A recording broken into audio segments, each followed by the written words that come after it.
जय सिया राम दोस्तों। हम आपका अपने अद्भुत ज्ञान चैनल में अभिनंदन करते हैं। आज का हमारा विषय है, ये सामाजिक विषय है और इसमें बहुत से ऐसे आवश्यक पक्षों की चर्चा की गई है जिन्हें हमको जानना ज़रूरी है। क्या चीज़ें चल रही हैं और क्या व्यवस्थाएं हैं, इनसे परिचित होना और परिचित कराना हमारा दायित्व है और परिचित होना आपका दायित्व है। समाज के अंदर एक विवाह की व्यवस्था बहुत ही महत्वपूर्ण व्यवस्था है। आज के बदलते हुए परिवेश में विवाह को एक भव्य आयोजन देने के निमित्त लोगों का, अभिभावकों का अथक प्रयास होता है और कुछ अति आडंबरपूर्ण तरीके से विवाह करते हैं और उसमें भव्यता लाने के लिए जो आधुनिक परिवेश के इवेंट मैनेजर हैं, उनसे इनकी सारी व्यवस्थाएं करते और कराते हैं। इनसे हमें परहेज नहीं है, न किसी तरह का कोई कष्ट है, लेकिन मुख्य आयोजन विवाह का होता है और विवाह से संबंधित हम क्या कर रहे हैं और हमें क्या क्या करना है, ये जानकारी होना बहुत आवश्यक है। आजकल लोग कुंडली मिलाते ज़रूर हैं, ज्योतिषी जी से, पंडित जी से विवाह का मुहूर्त बड़े ही लगन के संग निकलवाते हैं, लेकिन उसका अनुपालन करना शायद उनकी इन व्यवस्थाओं के बीच मुश्किल हो जाता है। हमारा आप लोगों से निवेदन है कि आधुनिकता बुरी चीज़ नहीं है और खूब खुशी के अवसर होते हैं विवाह, खूब उत्सव से, खूब आनंद से मनाइए, लेकिन अगर हम सनातन धर्म को मानते हैं, विवाह इत्यादि के मुहूर्त को मानते हैं, तो उनका भी अनुपालन करना परम आवश्यक है। विवाह मुहूर्त में बहुत सी चीज़ें जो हैं वो अब विचार नहीं की जा रही हैं। जैसे विवाह मुहूर्त में कन्या और वर दोनों की कुंडली के आधार पे, उन राशियों के आधार पे मुहूर्त निकालने की व्यवस्था बनी थी। उसमें क्या क्या विचार किया जाता है, इन्हें भी जानना जरूरी है। वर के लिए उस महीने में सूर्य का भी विचार और कन्या के लिए बृहस्पति का विचार, और जिस दिन का लग्न हम निकालते हैं उन दोनों के लिए हमको चंद्रमा का विचार करना परम आवश्यक होता है। इन व्यवस्थाओं में इन ग्रहों के जो विचार करने का क्रम है या बतलाया गया है, उसमें कई चीज़ें होती हैं। उनके कई स्थान होते हैं कि राशि से सूर्य छठे, आठवें, 12वें न हो। इसी तरह बृहस्पति का भी विचार किया जाता है। कुछ स्थान पूज्य होते हैं जिनमें कुछ दान और पूजा करके विवाह किया जाता है, और कुछ स्थान एकदम निंदित होते हैं जिसमें कतई विवाह का कार्य नहीं करना चाहिए।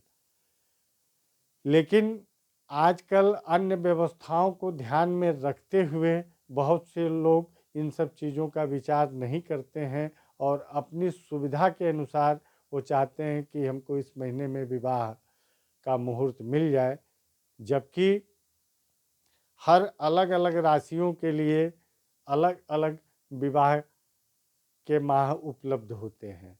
किसी का बृहस्पति नहीं बनता है तो उसको बृहस्पति के बदलने की प्रतीक्षा करनी पड़ती है, सूर्य के बदलने की प्रतीक्षा करनी पड़ती है, चंद्रमा को तो 2.5 दिन के आगे पीछे व्यवस्थित करने की व्यवस्था है। दूसरी बात, विवाह में मात्र लोग गुण का महत्व ही समझते हैं।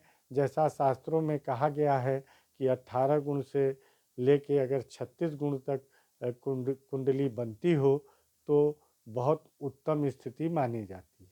लेकिन जहाँ तक अनुभव के आधार पे देखा जाए तो कुंडलियों में इन सबके अतिरिक्त कुछ खास खास पक्षों का विचार करना आवश्यक होता है। एक तो संतान पक्ष की स्थिति, संतान भाव का क्या पक्ष है, जिससे आगे के वंश वृद्धि के लिए वो सहायक होता है।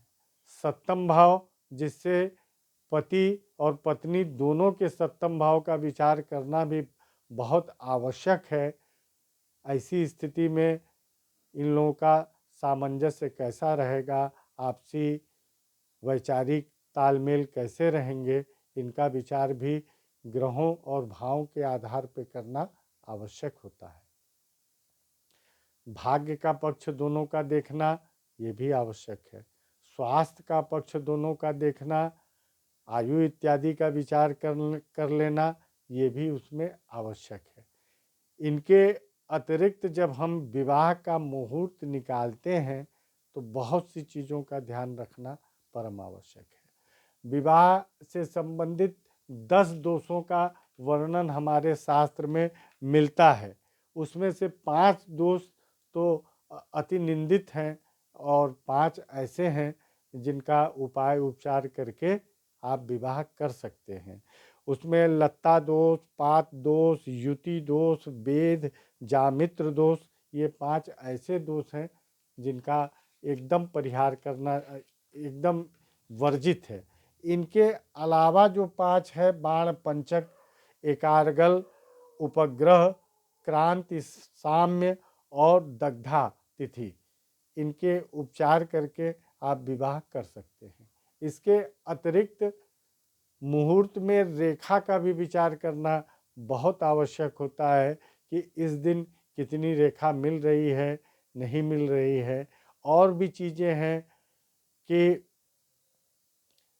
इसमें एक मृत्युबाण होता है, इनका विवाह में मुहूर्त में बहुत ही ध्यान से विचार करना चाहिए कि जिस दिन का मुहूर्त दिया जा रहा है, जिस समय का मुहूर्त दिया जा रहा है, उसमें कहीं मृत्युबाण तो नहीं है।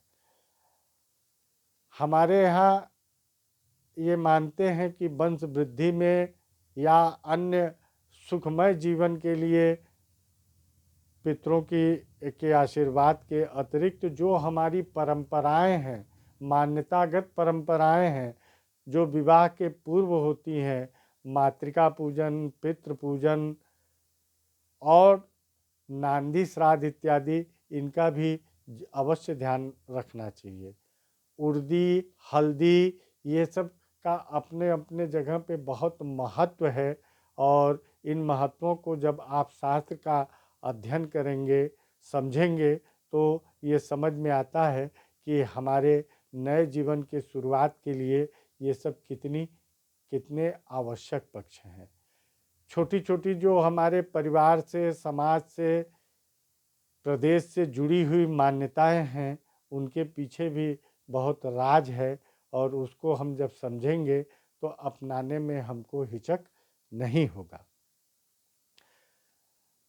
विवाह एक ऐसा पक्ष है कि इसके बाद जीवन का दूसरा अध्याय प्रारंभ होता है, जिससे आप समाज के लिए, परिवार के लिए, स्वयं अपने के लिए जो भी करें वो सदा मंगलमय हो।